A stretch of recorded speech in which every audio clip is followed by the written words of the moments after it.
আমি এতক্ষণ আপনাদের সম্মুখে ওয়াজের শেষে বলে দেবেন যে ইউনিলিভারের কোনো পণ্য আপনার ব্যবহার করেন, সাবান, ওষুধ, যেমন ডেটল, সাবানের মধ্যে এক সাবান দিলাম না, করবেন ইসরায়েল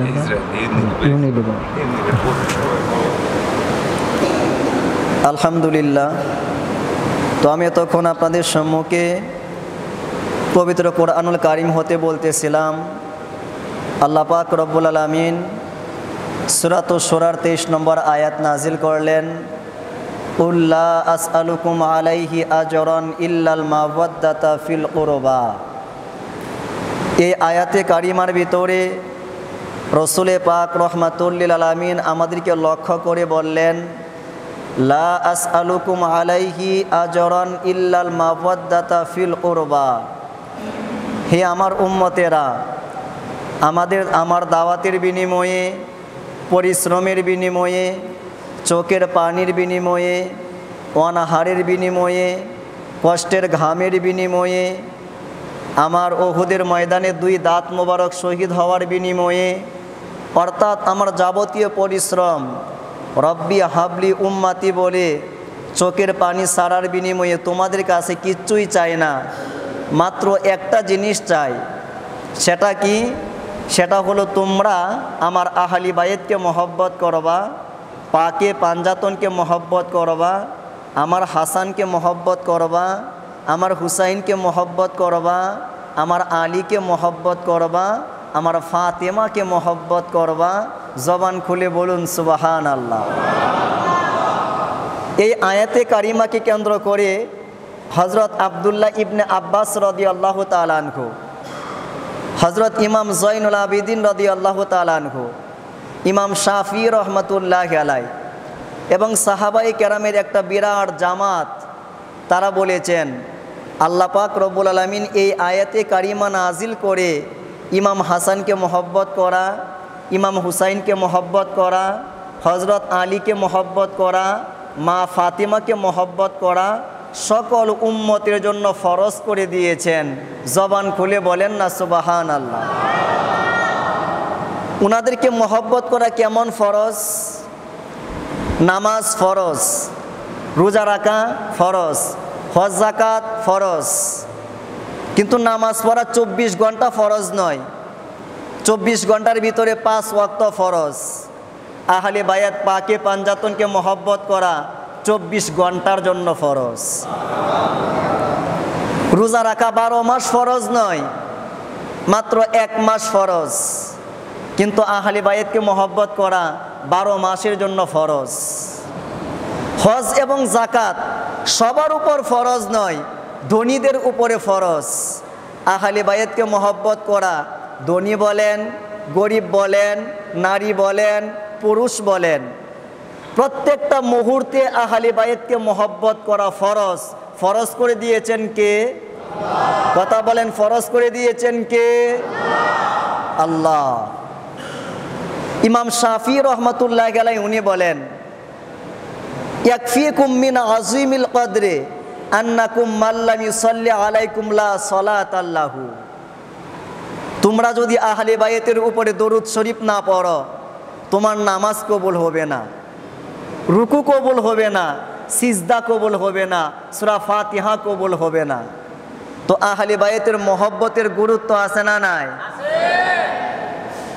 ইমাম তিরমিজি রহমাতুল্লাহি আলাইহি তিরমিজি শরীফে 3758 নং হাদিস, দয়াল নবীজি রাহমাতুল লিল আলামিন ইরশাদ করেন, ওয়াল্লাযী নাফসি বিয়াদিহি, ওই আল্লাহর কসম করে আমি নবীজি বলতেছি, লা ইয়াদখুলু কলবা রাজুলিল ঈমান, তোমাদের কারো অন্তরে ঈমান প্রবেশ করবে না, হাত্তা ইউহিব্বাকুম লিল্লাহি ওয়ালি রাসূলিহি, যতক্ষণ না পর্যন্ত তোমরা ইমাম হাসানকে মহব্বত না করবা, হুসাইনকে মহব্বত না করবা, আলীকে মহব্বত না করবা, ফাতেমাকে মহব্বত না করবা, টুপিওয়ালা হইতে পারবা, নামাজি হইতে পারবা, রোজাদার হইতে পারবা, হাজি হইতে পারবা, পর্দাওয়ালি হইতে পারবা, দানকারী হইতে পারবা, কিন্তু আমি রাসূলুল্লাহ বলে দিলাম আহলে বায়াতকে মহব্বত করার আগে ইমানদার হইতে পারবে না। জবান খুলে বলেন না সুবহানাল্লাহ। ইমানদার হওয়ার পূর্ব শর্ত আহলে বায়াতকে মহব্বত করা, পাকে পাঞ্জাতনকে মহব্বত করা। ইমানদার হইছেন, এবার আমল করবেন। আপনার আমল কবুল হবে না। ইমাম তবরানি রহমাতুল্লাহ আলাইহি মুজামুল আওসাত 2230 নম্বর হাদিসের মধ্যে উল্লেখ করেন, রসুলে পাক রহমাতুল্লিল আলামিন ইরশাদ করেছেন, ওয়াল্লাযী নাফসি বিয়াদিহি, দয়াল নবীজি আবার আল্লাহর কসম করে বলেন, লা ইয়ানফাউ আবদান আমালুহু ইল্লা বিমাগরিফাতি হাক্কানা। যতক্ষণ না পর্যন্ত তুমি তোমার পরিবারে আমার হাসানের কথা আলোচনা না করবা, হুসাইনের কথা আলোচনা না করবা, আলীর কথা আলোচনা না করবা, ফাতেমার কথা আলোচনা না করবা, সমাজের মানুষকে না জানাইবা, ওয়াজ নসিহত না করবা, মানুষের মাঝখানে হাসানের কথা, হুসাইনের কথা, ফাতেমার কথা, আলীর কথা যতক্ষণ না পর্যন্ত তুলে না ধরবা, নামাজ কবুল হবে না, রোজা কবুল হবে না, হজ কবুল হবে না, যাকাত কবুল হবে না। তোমার কোনো আমল দুনিয়াতেও কাজে আসবে না, পরকালেও কাজে আসবে না। জবান খুলে বলেন না সুবহানাল্লাহ। ইবাদত কাজে আসার, উপকার হওয়ার, কবুল হওয়ার শর্ত হচ্ছে দয়াল নবীজির আহলি বাইত, পাকে পাঞ্জাতন, ইমাম হাসান, ইমাম হুসাইন। জবান খুলে বলেন না সুবহানাল্লাহ। বিদায় হজ, দয়াল নবীজি বলেন, ইন্নী মাকবুদুন, আমাকে চলে যেতে হবে, তোমাদের মাঝখানে আর বেশি টাইম আমি অবস্থান করব না। সাহাবায়ে কেরাম আসলেন, ইয়া রাসূলুল্লাহ আপনি চলে যাবেন, উম্মতের কি হবে? এদের ঈমান নরবরে হয়ে যাবে, আমল ধ্বংস হয়ে যাবে, এরা বিপাকে পড়ে যাবে, পথভ্রষ্ট হয়ে যাবে, উম্মতের জন্য কি হবে? দয়াল নবীজি বললেন, আমি চলে যাব কিন্তু রেখে যাব। সুবহানাল্লাহ বলেন। কাদেরকে রেখে যাবেন? দয়াল নবীজি বললেন, তারাকতু ফিকুম মা ইন আখাযতুম বিহি লান তাদিল্লু কিতাবাল্লাহি ওয়া ইতরাতা আহলা বাইতি। আমি চলে যাচ্ছি কিন্তু দুইটা জিনিস রেখে যাচ্ছি। এক নাম্বার কোরআন, দুই নাম্বার প্র্যাকটিক্যাল কোরআন।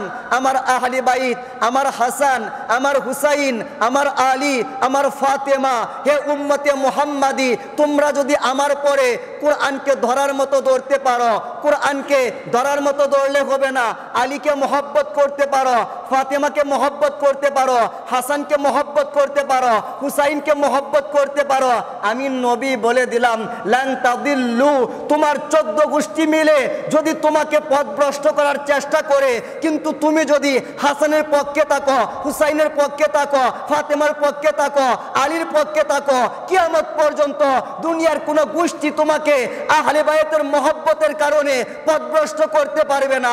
জবান খুলে বলেন না সুবহানাল্লাহ। হেদায়েতের গ্যারান্টি আহলে বাইত, হেদায়েতের গ্যারান্টি আহলে বাইত। দয়াল নবীজি বলেন, মাসালু আহলি বাইতি মাসালু সাফিনাতি নূহিন, আমার আহলি বায়াত হচ্ছে নূহ আলাইহিস সালাতু ওয়াস সালাম, ওনার নৌকার মতো, ওনার নৌকার মতো। মানেটা কি? নূহ নবীজির জামানায় বিশাল মহাপ্লাবন হয়েছিল, বন্যা হয়েছিল, সকলেরই জানা আছে। বন্যার মধ্যে সবাই মারা গেছে, একমাত্র তারা বেঁচে ছিল যারা নূহ নবীজির নৌকার মধ্যে উঠেছিল।